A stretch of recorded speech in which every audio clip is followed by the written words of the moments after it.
Rames bondées, incidents techniques, grèves, voici un bon résumé de l'expérience négative de millions d'utilisateurs du métro parisien.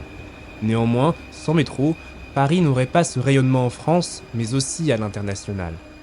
Pourquoi le métro de Paris est-il si détesté? Mais d'un autre côté, pourquoi sommes-nous autant attachés à notre réseau de transport unique en Europe? Transportons-nous à la fin du 19e siècle, une époque marquée par d'importantes transformations. L'exposition universelle de 1900 a vu naître le premier tronçon du métro parisien, une réalisation technique révolutionnaire à l'époque, menée à bien par l'ingénieur visionnaire Fulgence Bienvenu et son équipe. Pendant sa construction, Paris est éventré. Et soyons honnêtes, les Parisiens n'affichaient pas un enthousiasme débordant. La première ligne du métro, construite en un temps record, ouvrit finalement le 19 juillet 1900. Ce système souterrain, témoin de la révolution industrielle, a insufflé un sentiment de modernité et de progrès à la capitale. Néanmoins, à son ouverture, le métro effrayait. Des rumeurs circulaient sur les risques d'accidents et d'éboulements, ce qui, vous vous en doutez, rebuta dans un premier temps un grand nombre d'habitants. Au fil des années, le métro est passé d'un simple moyen de transport à un élément essentiel de la culture parisienne. À la fin de l'année 1900, les Parisiens sont fiers d'emprunter le métropolitain seulement quelques décennies après l'ouverture du Metropolitan Railway de Londres, aujourd'hui appelé l'Underground. Au mois de décembre 1900, le métropolitain a déjà transporté 4 millions de voyageurs. Suite à son succès grandissant, de nouvelles lignes sont mises en chantier, telles que la ligne 2 Nord, la ligne 3. Peu de temps après, les chantiers des lignes 2 Sud, 4 et 5 sont commencés. Un lien profond s'est créé entre les Parisiens et ce réseau souterrain.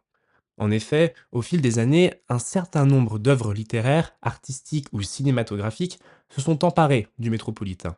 Des films, tels Camélie Poulain ou Peur sur la ville avec Jean-Paul Belmondo, ont immortalisé à tout jamais le métro de Paris. Quand on y réfléchit bien, c'est cette fusion culturelle qui a contribué à en faire un pilier de l'identité et de la culture parisienne.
Cependant, derrière les représentations romantiques et cinématographiques se cachent des réalités nettement moins glorieuses. Et ceci est d'autant plus vrai de nos jours avec un flux de voyageurs toujours plus important. Si vous prenez régulièrement le métro, vous avez forcément déjà été confronté aux odeurs désagréables, aux incidents techniques ou encore aux trains bondés. Vous avez certainement déjà entendu l'expression métro boulot dodo. Cette phrase est censée représenter le rythme de vie des Parisiens ayant chaque jour la même routine épuisante. Malgré de nombreuses améliorations sur le réseau, comme l'automatisation de certaines lignes ou l'introduction de nouvelles rames, de nombreux problèmes subsistent encore. Désormais, avec l'essor des mobilités douces et du télétravail, de nombreux Parisiens préfèrent utiliser un vélo ou une trottinette pour se déplacer. Bon, tout n'est pas si noir, car le métro de Paris s'est grandement amélioré depuis une décennie. Avec l'arrivée du Grand Paris Express, Île-de-France Mobilité, le STIF à l'époque, et la RATP se sont lancés dans des campagnes majeures de modernisation du métro. Un renouvellement complet des rames existantes a été lancé avec l'arrivée de nouveaux trains, plus modernes et plus confortables, tels que le MP14 ou le futur MF19. Certains matériels roulants ont le droit à une modernisation permettant d'améliorer le confort à bord. Cela a été le cas sur la ligne 7 et maintenant sur la ligne 8 avec les MF77 en livrée Île-de-France Mobilité avant leur remplacement définitif par les MF19. Depuis quelques années, de nombreux prolongements ont vu le jour. Par exemple, la ligne 14, véritable colonne vertébrale du Grand Paris Express, a été prolongée au nord comme au sud, avec notamment son extension vers l'aéroport d'Orly qui devrait ouvrir courant 2024, pile à temps pour les Jeux Olympiques.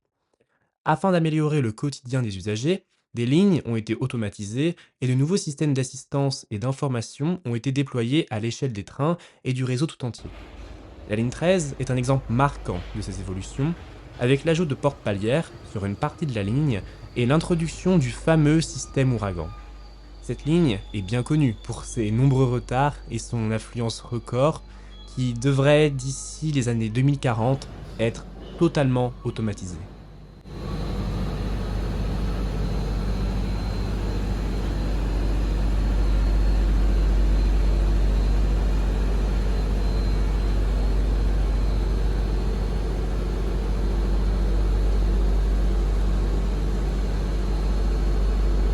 Direction Châtillon, prochain train dans 1 minute, le suivant dans 4 minutes.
Ce n'était pas une surprise, les Parisiens ne sont pas des grands fans de leur métro.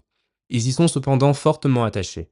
En effet, le métro de Paris est une fusion complexe d'histoire, de culture et de réalité pratique.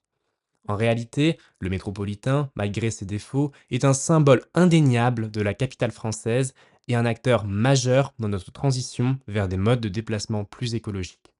Si vous avez des anecdotes sur le métro parisien, n'hésitez pas à les partager dans les commentaires.